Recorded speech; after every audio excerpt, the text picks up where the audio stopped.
Today's guest, State Representative John Patterson, getting close to starting his final year in office, correct? That's you correct. You got any plans for what you're going to be doing? Afterwards, my wife has a long honey-do list that's been 7 years, almost 8 years in the making. And as you know, as a happily married man, when the honey-do list appears, we respond.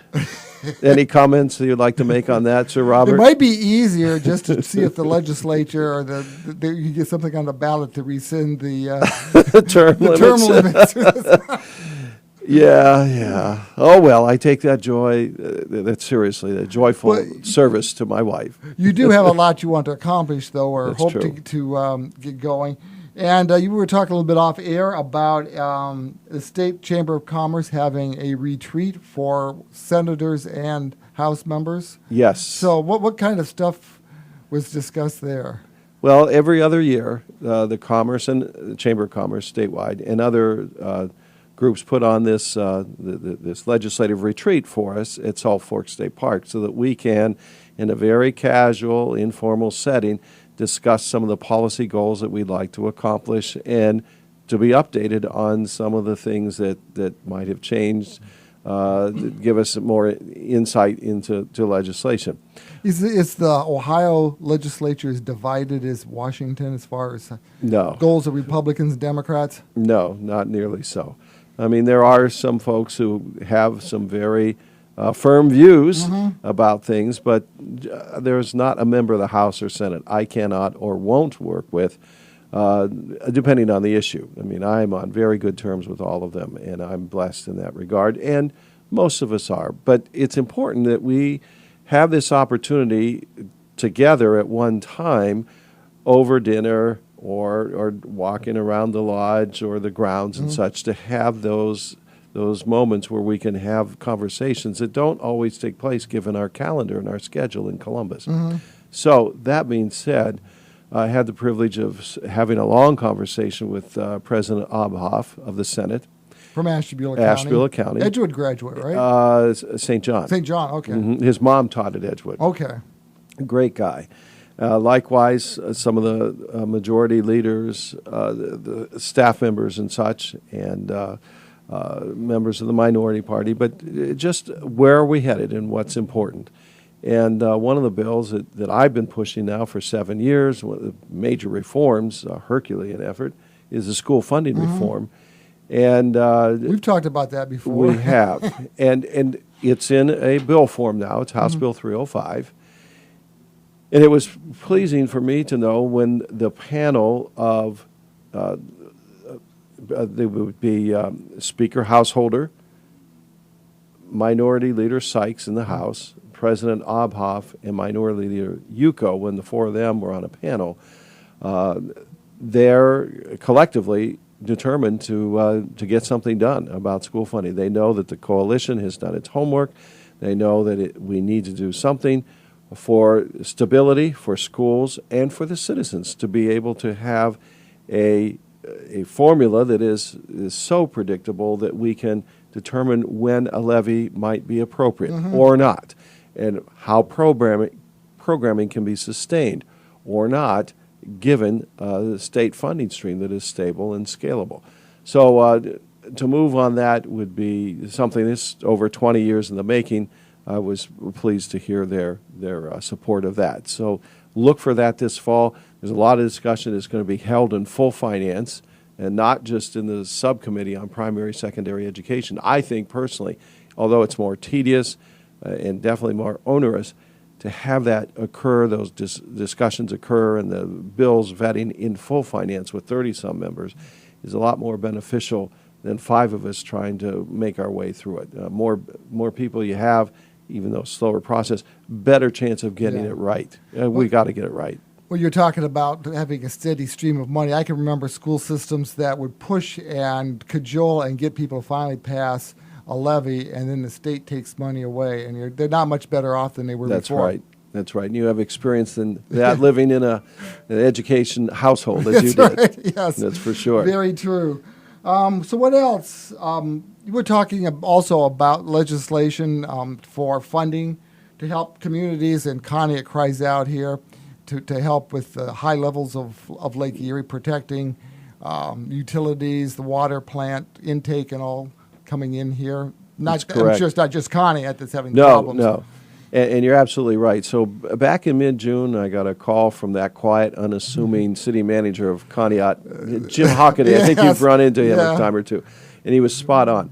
Lake levels at that time were 3 feet above where they should be. And obviously, we've got a lot of calls from our constituents about erosion challenges that they're having as well.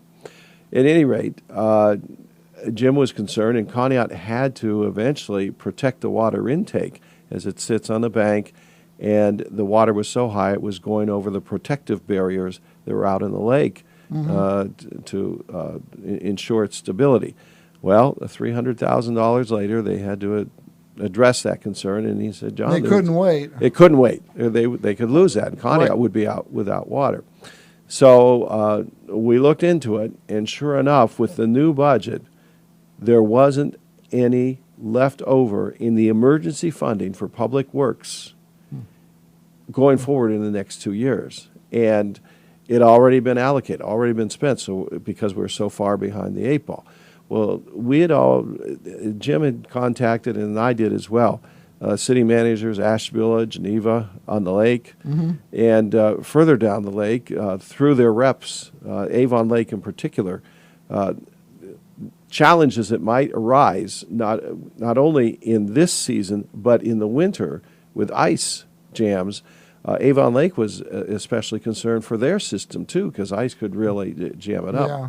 And there's no money sitting there. So Representative Gail Manning, a Republican from the other side of Cleveland, and I have joined forces on a bill to provide $10 million in each of the next 2 years as emergency funding money to cover those kinds of projects with water intake. Or it could be, if you think of sewer lines that go out in the lake after the water's been treated, 3 feet of additional hydrologic pressure, and they need to move the water through the pipe. Some of those pipes could be in danger of bursting. Yeah. And some of them well over a mile out into the lake. Point of the matter is, there may be a need on the outtake side too. So this would allow for that funding. The Ohio Public Works Commission already has the framework in place to do this sort of thing. They just didn't have the funds. So that's something with Jim's urging. In fact, we're going to be, we put out the sponsor request last week. We're going to be dropping this bill this week so that we can get that on the agenda and talk about it. Critically important. And it also could apply for funding in some of the areas in southern Ohio, away from Lake Erie, because there have been some massive flooding challenges. Well, I was going to ask, what's in it for the lawmakers that don't have a large body of water around them? Well, I'll give you one example close by. When the dam burst in Kinsman this summer, they had, 6 inches of rain in a few hours' time. Those people who used that dam not only to contain the water, but it was a roadway to get back into their homes. We've got a challenge there. But there have been other flooding challenges along the Ohio and in southwest Ohio and in fact, northwest Ohio that could impact negatively municipal water supply and obviously treatment plants. So I was listening to the news. Oh, and can I add something too? Sure. And For a here's small the, fee. well, yes, but if that funding isn't used, if there isn't a need for Okay. it goes right back into the general fund at the end of the Okay. 2 years. It's only a 2-year fix because in the next 2 years there will be increased funding on the percentage coming in from the transportation budget that will take care of this. This is just stopgap and cover the next 2 years. Okay, Thanks. John Patterson's our guest. Coming in today, I heard on the news, that the lawmakers in Washington are going back to the job, and one thing that was mentioned was gun measures, and that would be something that they would be facing. And they mentioned Dayton was one of the scenes of a shooting here in Ohio. So what kind of a priority is that? Well, I know it's a major priority for some of us. I don't know, and those were some of the difficult conversations that came up. And the agreement was, again, I harken back to this panel, that we have to have these difficult conversations. And I've been talking to my law enforcement folks too, because it's not just the civilians who are involved in these kind of mass shootings. It's law enforcement that I worry about too, our men and women in blue. And common sense. When they are going into a typical situation, well, no situation is typical, but if they would expect illicit, illegal activity, that's one thing. But some of these shootings are caused by folks who have deep mental issues, right, who should not be able to be able to carry the weapons that they are. I worry about safety of our law enforcement. They've got enough to worry about. We have to protect them as much as we can. We have to protect our population as much as we can. So I'm looking forward to having those discussions, difficult as they can be, to come up with something that, and I know the governor has Buckeye Firearms in the room, who has been a proponent. There's something that we can all live with that's fair for everybody, because I still am cognizant of the Second Amendment. And I know how, especially in this district, the 99th, hunting is so important to our people. But a lot of the hunters, they do want common sense, and that's what we're looking at. This isn't some of the weapons used here. They're not going to go out there and hunt Bambi with them. No, unless they want instant sloppy joes or something. No, this is definitely centered in on those who may have slipped through the cracks mentally and have access to weapons that could do a great deal of damage in a short period of time, as we saw in Dayton. Gas pipeline. It's supposed to be done by sometime this fall, I think. Yes, so that's what correct. kind of an impact can we expect from that? Immediately, the Petman project in Ashtabula, Yeah. $500 million, $450 million. Yeah, well, who's counting? Who's counting when you get up that high?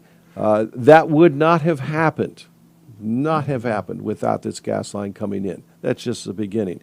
I anticipate on the chemical coast, as we were once called, some of the brownfields we have coming back to life, because the other infrastructure is there, the water's there, the electric there. What we've been lacking for decades now has been natural gas, and that's a prerequisite for modern manufacturing centers to take place. Our line currently comes up through Cuyahoga, Lake County, and when it gets to us, there's not been enough gas for commercial development. So by coming from Pennsylvania, right from the gas and oil fields of southwestern Pennsylvania, we'll be able to fill in that missing link, and I would look for additional factories and firms to be looking seriously and coming to Ashtabula and Conneaut as a result of that line. Those guys, they've done this with a minimum of disruption. I'm surprised. It's been environmentally clean. They've been very good neighbors. We've not had one call to the office. I've not had any discussion relative to negative impact from either City Manager Hockaday or any of the county commissioners. I mean, they've just done a wonderful job. We're about a minute less, so let's talk real quick. Week of Hope will happen before this broadcast, but I was there last year. I got a funny picture of you with the little protection hairnet on your hairnet. Yes, where they you won't have to wear one, by the way. I'm happy. Talk about that just a little bit. Last year, we raised about $20,000 and packaged 60,000 meals. This year, we've raised $60,000, and we're looking at 250,000 meals. And I can tell you that the 60,000 meals were distributed, and they were used in this county within 2 months' time. Yeah. There's that big of a need. The money is raised locally. The meals will be packaged locally, and they will be distributed locally to our people. I think people were surprised how well it went and what they did compared to what they thought was going to happen. This year it's at Ashtabula Town Square, though not at the fairgrounds, right, which is very warm. Large facility, air-conditioned, more electrical outlets because we kept blowing fuses down there, and there's storage space, too. And that was an issue. We're packaging 4 times as many as we did last year. There are only so many trucks. John Patterson, did you see that? Thank you. Thanks.